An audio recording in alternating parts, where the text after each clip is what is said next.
High বন্ধুরা, আবার চলে এসেছি। শুনতে পাচ্ছ? আমরা 60 টাকা করে গঙ্গাসাগরে জেটিতে নেমে গাড়ি করে এখন মেইন জায়গায় সেখানে স্নান হয়, কপিলমুনি আশ্রম, এদিকে যাচ্ছি। এই পথ ধরেই যাচ্ছি। লোকে বলে যে সব তীর্থ বারবার, গঙ্গাসাগর একবার, কিন্তু এখন গঙ্গাসাগর যা উন্নত হয়েছে, পরিবহন থেকে শুরু করে রাস্তাঘাট, মানে এখন যখন খুশি তখন ইচ্ছায় আসা যায়। তবে একটা ব্যাপার আছে যেটা এখনও প্রকৃতির কাছে আমরা সবসময় হার মানি, যে লঞ্চটা হচ্ছে জোয়ার ভাটার উপরে ডিপেন্ড করে। জোয়ার ভাটার উপরেই আমাদের এখনও পর্যন্ত নির্ভর করে থাকতে হচ্ছে।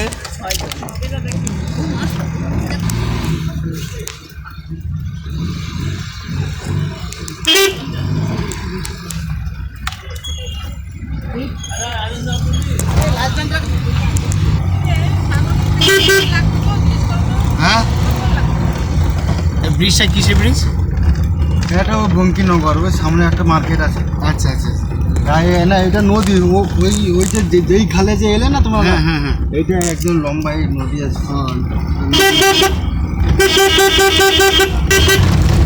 ওই মমতা দিয়ে এসে মানে খোঁজ নেয়। হ্যাঁ, চেক করবে না গোয়াটা গাড়ি গঙ্গাসাগরের দিকে কপিলমুনি আশ্রমের দিকে। আপনারা আমার ভিডিও কোথা থেকে দেখছেন জানাবেন, তাতে আমি বলতে পারবো যে আমার ভিডিওটা কোথায় কোথায় পৌঁছাচ্ছে।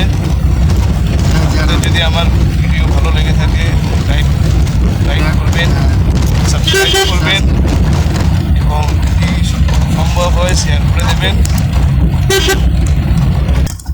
আমরা ইতিমধ্যেই 6 গেরি মোড়ে আমরা চলে এসেছি। আর কিছুক্ষণ সময় লাগবে আমাদের পৌঁছাতে। রাস্তায় কোনটা? আমরা 6 বেরি থেকে বাঁ দিকে টান নিলাম গঙ্গাসাগর। কচুবাড়ি যেতে কতক্ষণ সময় লাগে? আর ঘন্টা 10 মিনিট। পিছনের দিকে হচ্ছে কচুবেরিয়া। কিসে? ওই গাড়িতে আমাদের পিছন দিকে হচ্ছে কচুবেরিয়া। 32-35।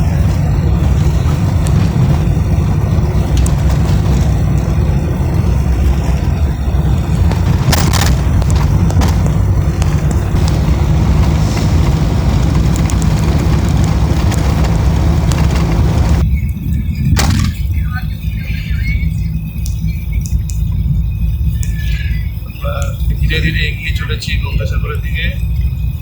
আর মাত্র 1 কিলোমিটার বাকি।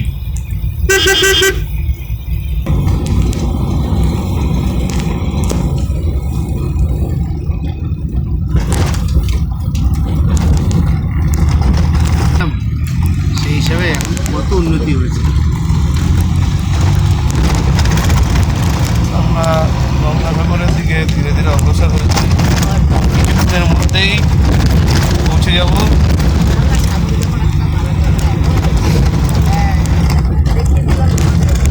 আমরা প্রায় পৌঁছেই গেছি।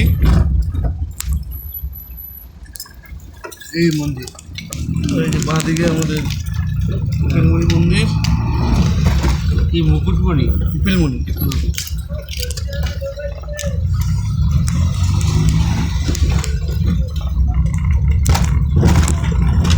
একে একে সব নামছে। উঠে ব্যাগটাতে পড়াতো। আমরা পৌঁছে গেছি গঙ্গাসাগরে।